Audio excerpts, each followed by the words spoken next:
नमस्कार, मैं हूं पंडित अरविंद गौड़। स्वागत करता हूं आपका अपने YouTube चैनल ज्योतिष विद अरविंद गौड़ में।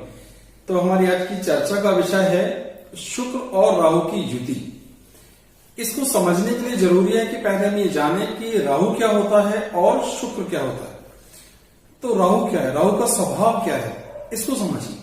तो राहु प्लेनर है, राहु राक्षस है, राहु एक बुरा ग्रह है जो कल्पना बहुत ज्यादा करता है, कल्पना में रहना, सपने की दुनिया में रहना, पालेने की जिद, जुनून, ये सब देता है। जिस ग्रह के साथ बैठता है उस ग्रह की सामर्थ्य को बढ़ाता है और उसे अपने हिसाब से प्रभावित करता है, यानी उसको ओवरलैप करता है, उसके ऊपर अपना कंट्रोल जमाने की कोशिश करता है, उसे प्रभावित करता है। तो राहु के अच्छे होने से आप अच्छे राजनीतिज्ञ बन सकते हैं, सोच समझ हो सकती है, प्लानिंग हो सकती है, अच्छे मैनेजमेंट हो सकता है। ये राहु का बड़ा सुंदर होता है। अब वो क्या सोचेगा और क्या नहीं, अच्छा सोचेगा कि बुरा, ये सब परिस्थितियों पर निर्भर करता है। अब शुक्र क्या करता है?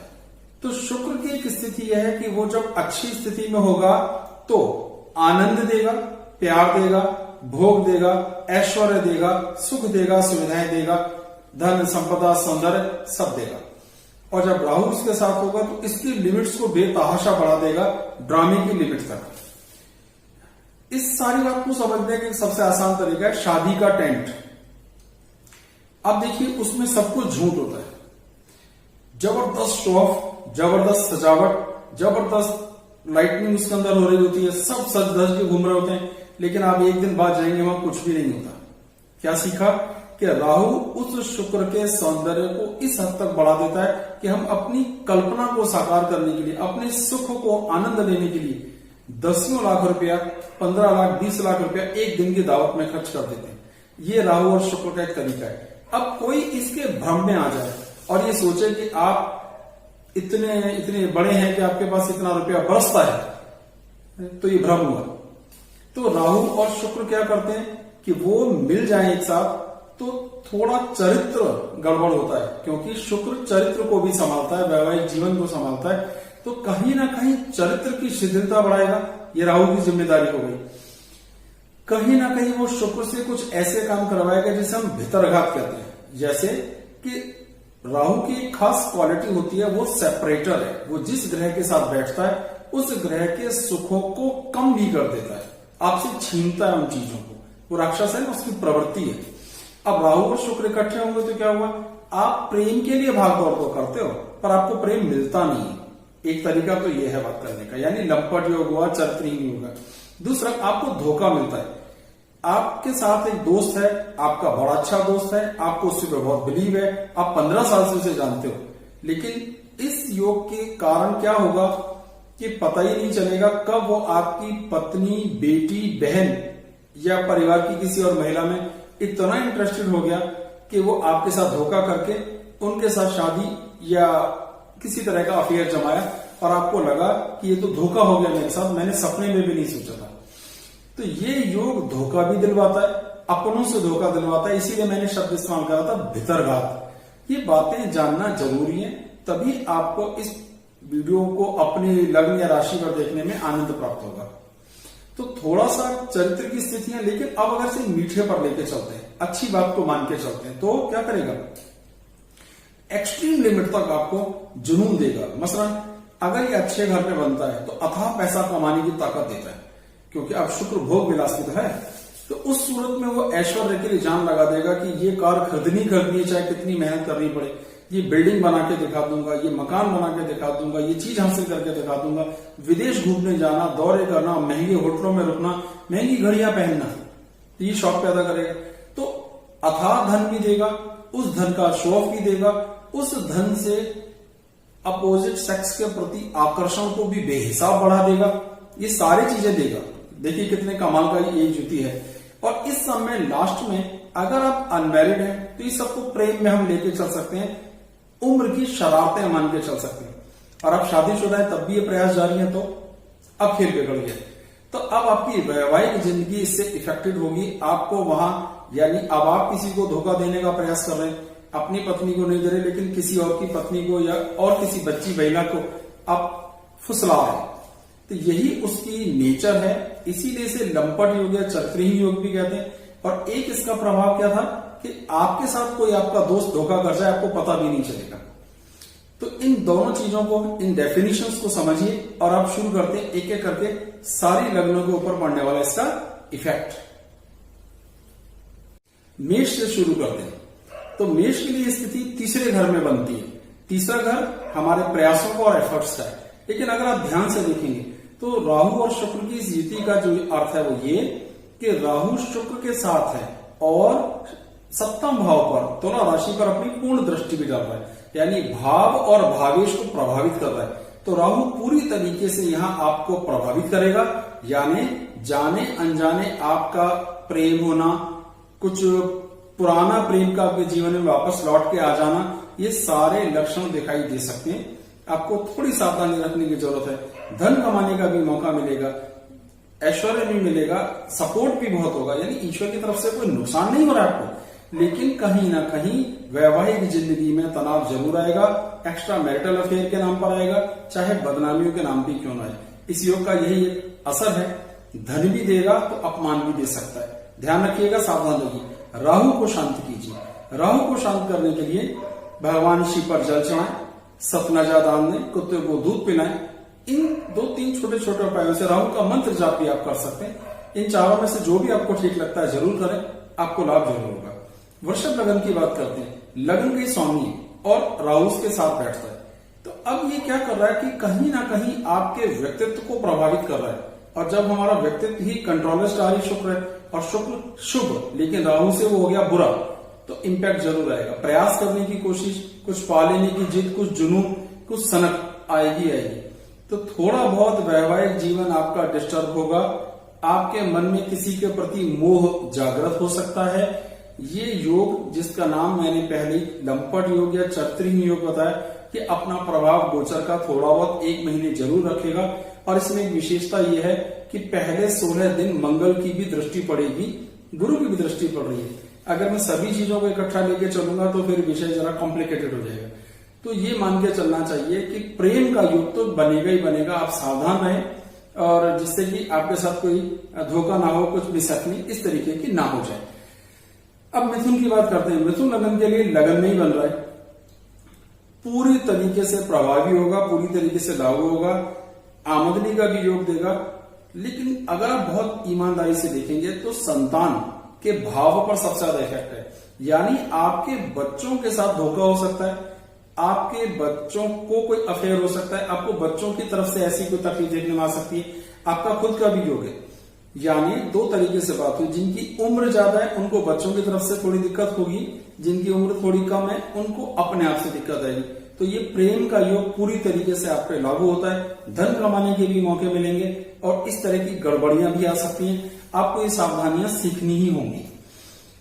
कर्क लगन की अगर हम बात करते हैं, देखिए साहब, कर्क लगन की स्थिति है कि 12वें घर में, और 12वां घर हमारा शैया सुख है, बेडरूम एडजस्टमेंट, बेडरूम सुख कह लीजिए।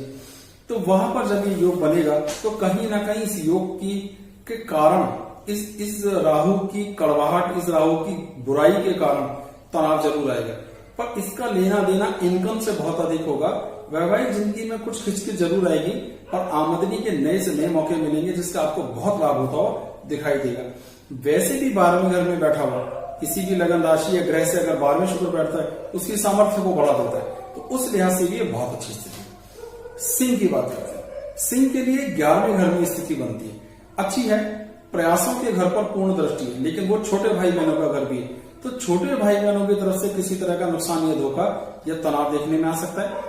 इसके लिए आपको सजग रहने की जरूरत है। जीवन स्तर इंप्रूव होगा, धन कमाने के मौके मिलेंगे, उसमें कोई नुकसान नहीं है। पर इसका, क्योंकि राहु की पूर्ण दृष्टि आपके 7वें घर कुंभ राशि पर भी आएगी, तो अर्थ ये निकलेगा कि आपकी वैवाहिक जिंदगी के लिए भी ये थोड़ी सी खटपट देगा। तो थोड़ी सावधानी आपके लिए भी आवश्यक है, लेकिन कोई ज्यादा चिंता का विषय नहीं। इनकम का योग बहुत जबरदस्त बनेगा। कन्या की बात करते हैं। देखिए, कन्या का स्थितियां बहुत पिछले कई महीनों से बहुत अच्छी हैं, ईश्वर की कृपा है उन पर, तो आगे भी बहुत अच्छी रहने वाली। 10वें भाव में बनेगा, अच्छी स्थिति है। भाग्य को भी बिलोंग करता है, आपके परिवार को, सबको बिलोंग करता है। कोई दिक्कत परेशानी ज्यादा नहीं आएगी। पारिवारिक जीवन को भी बहुत माइनर सा कुछ फर्क पड़ेगा तो पड़ेगा, लेकिन स्टेटस, पोजीशन, रुतबा, शान और शौकत दिखाना और कुछ बन जाने की ललक, एक जुनून कि हासिल करके दिखा दूंगा आएगा तो बहुत शुभ है, उनको किसी तरह का नुकसान नहीं। तुला लगन, अब आपकी लग्न और लग्नेश दोनों को ऊपर राहु की पूर्ण कृपा है, तो आप तो इस प्रभाव से बचेंगे। इसमें थोड़ी सी गड़बड़ियां ज्यादा है, आपके लिए तनाव ज्यादा है। तो हमें क्या सीखना है कि हर हालत में ध्यान रखने की जरूरत पड़ेगी। आपके साथ प्रेम हो सकता है किसी को, आपको किसी से हो सकता है, या सिर्फ बदनामी भी देखने में आ सकती है। तो थोड़ा सजग रहिए, सावधान रहिए, ये दिक्कतें आपको देखने में जरूर आएंगी। जहां तक धन कमाने का मौका है, आपको भी बहुत मौके मिलने वाले हैं धन कमाने के, आपको कोई खास तकलीफियां नहीं होगी। अच्छा भी है और बुरा भी है, बुराई के लिए मैं बराबर आपको जागरूक कर रहा हूं, सजग कर रहा हूं। वृश्चिक वालों की स्थिति अलग किस्म से गड़बड़ है।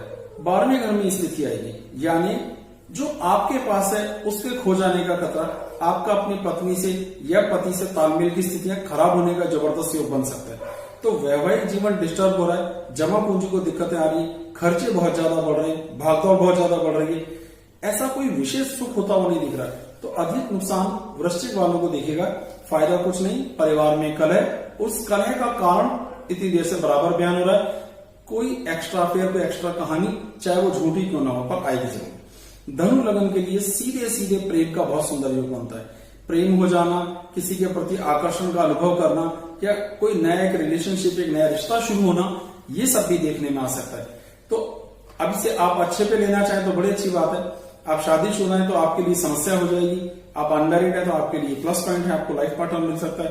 पर ये सजग रहिएगा, ये अपना दिमाग जरूर खोल के रखिएगा कि वो सचमुच दोस्त है या केवल अवसर का लाभ ले रहा है आपके साथ धोखा तो नहीं हो रहा है, या ऐसा तो नहीं है कि आप सिर्फ किसी को धोखा देने की कोशिश कर रहे हैं।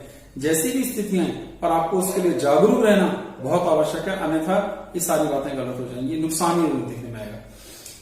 मकर वालों के लिए स्थिति ठीक है, ना बहुत कमाने का योग है, ना बहुत गंवाने का योग है, ना परिवार, तो एक एवरेज सी न्यूट्रल सी स्थिति है। कोई बहुत बड़ा इंपैक्ट इनको देखने में नहीं आएगा इस योग का। कुछ तक शत्रुओं पे दबाव बना रहेगा, शत्रुओं को दबाए रखोगे, माइनर ब्लैकमेलिंग की स्थितियां बढ़ेंगी। इसको समझिए कि थोड़ी किसी को ब्लैकमेल करने जैसी आप हालत में हो सकते हैं, किसी की कमियां पकड़ सकते हैं, जिसके कारण आप उसे एक तरह से अपने शत्रु को दबाने के लिए आपके पास उसका कमजोर पॉइंट आ जाए। तो ये थोड़ी बहुत स्थितियां देखने में आएंगी, पर ज्यादा कुछ नहीं। कुंभ के लिए क्या स्थिति है? बहुत बढ़िया, 5वें घर में मिलेगा। अब 5वें घर से वो भाग्य के स्थान और भाग्य भाव, यानी भाग्येश और भाग्यस्थान दोनों पर उसकी पूर्ण दृष्टि है। अब इसे एक और तरीके से गिनिए, पंचम और पंचम से पंचम भावात भावम के हिसाब से, यानी आपकी संतान और संतान की संतान के सुख का योग, पूरी तरीके से संतान पर प्रभाव। ये कहा जा सकता है कि आपकी संतान आपको धोखा दे रही हो, संतान के कारण आपको धोखा मिले, इस समय आपकी संतान को किसी से प्रेम हो जाए और आपको उसका दुख देखने को मिले, ये सारी बातें संभव हो सकती है। इनकम के लिए ठीक है, आमदनी के लिए ठीक है, भाग्य बहुत से मौके देगा, लेकिन बच्चों के ऊपर भी एक निगाह बना के रखिएगा। ऐसा ना हो कि आपको लगे कि मैंने तो ऐसा सपने में भी नहीं सोचा था कि एक दिन ऐसा हो जाएगा, क्योंकि बाद में सब यही कहते हैं कि मैंने तो ऐसा सपने में भी नहीं सोचा था। मुझे उम्मीद है ये बात आपको समझ आ गई होगी मैंने क्या कहा। अब बात करते हैं मीन की। मीन के लिए चौथे घर में ये बात बैठी है। चौथे घर में हमारी इमेज प्रभावित होती है, अड़ोस पड़ोस में हमारी इमेज कैसी है, तो कहीं ना कहीं थोड़ी इमेज पर धक्का लगेगा। कोई किसी ने एक शरारत कर दी, एक मजाक कर दिया, लेकिन अब क्लैरिफाई करना पड़ रहा है सबको कि ये बात तो मजाक थी, एक्चुअली ऐसा नहीं हुआ। यानी आपके खिलाफ किसी ने झूठी अफवाह भी उड़ा दी, तो आपकी इमेज ऐसी है कि वो बात वहां पे लागू मान ली जाएगी। इस तरह से इस बात को समझें, तो थोड़ा सजग रहिएगा। जाने अनजाने आपको बदनामी, बुराई मिल सकती है किसी एक्स्ट्रा के कारण, तो अगर आप जागरूक रहेंगे तो बचे रहेंगे। राहु का उपाय हर एक राशि वाले को करना है, क्योंकि और कोई तरीका है नहीं। 1 महीने की बात है, निकल जाएगा।